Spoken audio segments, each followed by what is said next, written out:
Hello दोस्तों, नमस्ते, प्रणाम, राम राम। हमारे यूट्यूब चैनल में आप सबका स्वागत है। दोस्तों, आज हम आप सबको बहुत ही प्यारा, बहुत ही पारंपरिक विवाह गीत सुनाने जा रहे हैं। सुनिएगा, कमेंट में बताइए कैसा लगा, फुल आवाज़ करके सुनिएगा। दोस्तों इसमें जब बेटी बड़ी हो जाती है तो पिता को किस तरह वर ढूंढने जाना पड़ता है।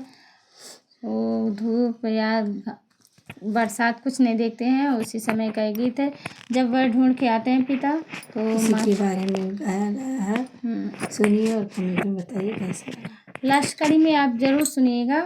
और एक भाई अपनी बहन के लिए क्या करता है, क्या नहीं करता है, कितना प्रेम करता है अपनी बहन से, सब इस गाने के माध्यम से सुनिएगा। बहुत ही प्यारा गीत है, एक बार ज़रूर सुनिएगा। हम आप सबको अब सुनाने जा रहे हैं। सुनिए। जेठ बई सखवा खड़ी दुपहरिया, बाबा का मुआवा सुखाई। जेठ बई सखवा खड़ी दुपहरिया, बाबा का मुआवा सुखाय।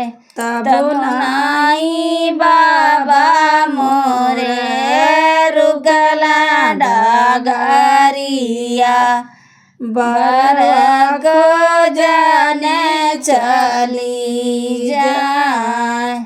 तब नाई मोरे बाबा रुकला डगरिया, बरवा को जाने चली जाए।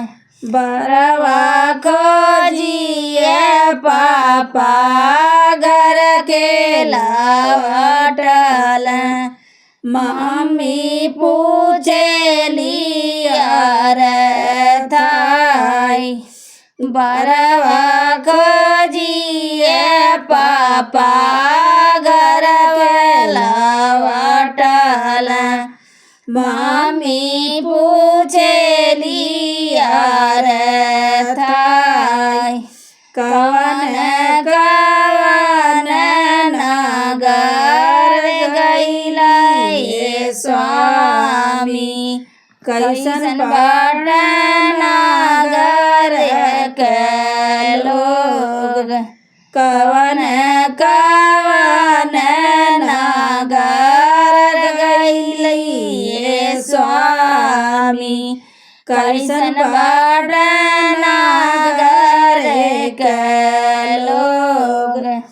पूर्व हम गइली, पश्चिम हम गइली, खोजी अइली उत्तर दक्षिण। पूरब हम गइली, पश्चिम हम गइली, खोजी अइली उत्तर दक्षिण। सगरी नगरिया के लोग समान बड़, सब लोग मांगल दहेज।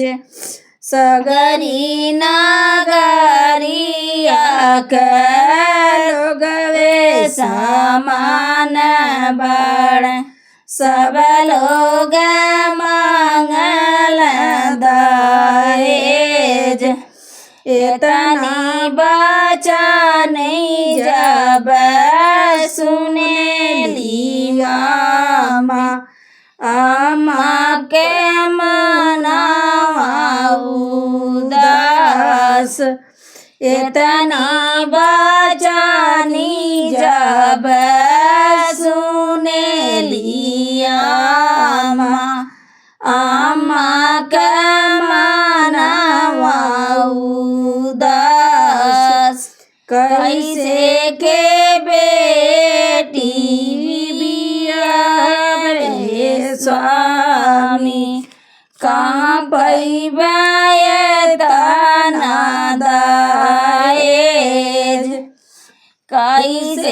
के बेटी हवे स्वामी कहाँ पैबा तना दहेज इतना सुनत पापा मम्मी समझाव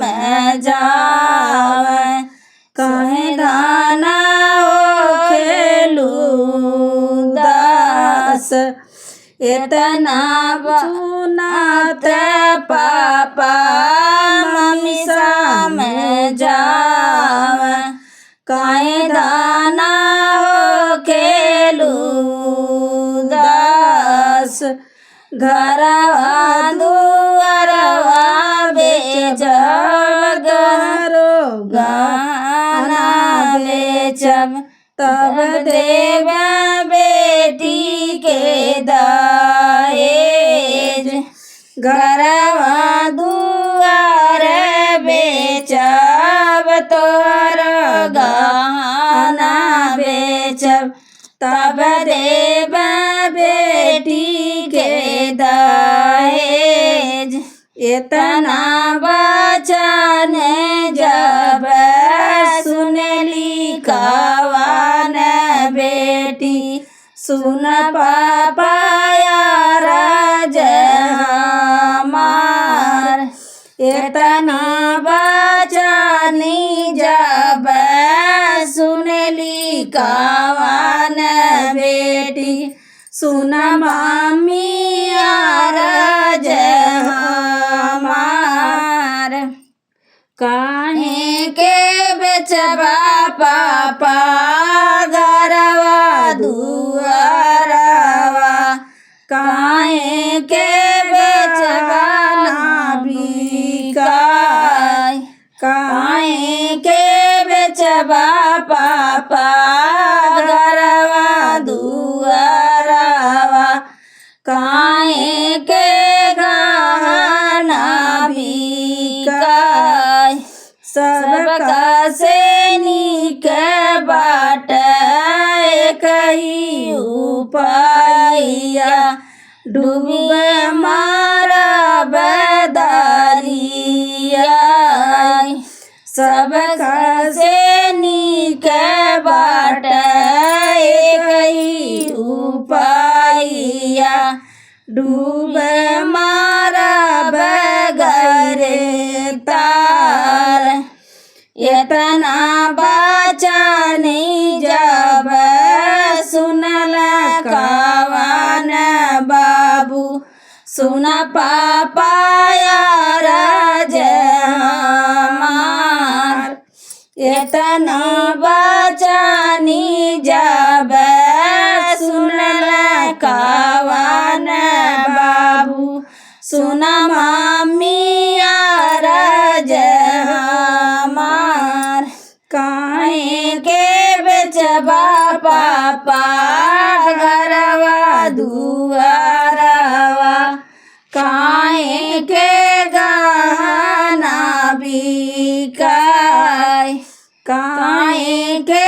बेचबा पापा घरवा दुआरवा काहे के गहना बिकाय हम त जइबै पापा पूरब से पश्चिम तिलक करब उपाय हम त जबै पापा पूरब से पश्चिम दहेज करब जोगाड़ कैले बामियो राजक नौकरिया ले अइबा पैसा कमाई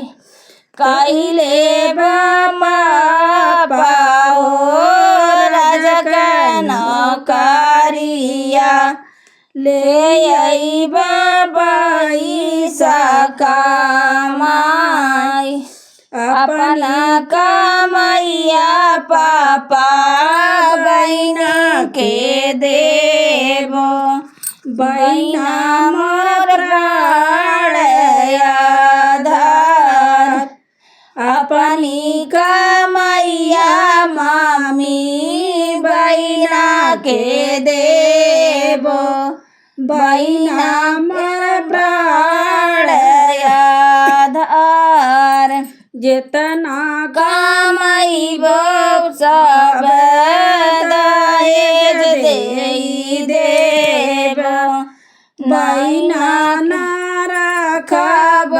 कुंवार जेतना कमैब सब दहेज देई देब बहिना न रखब कुंवार बहिना के आँखिया में आँसू नहीं देखब बहिना सुखिए घरे जाए बहिना के आँखिया में आँसू नहीं देखब बहिना सुखिए घरे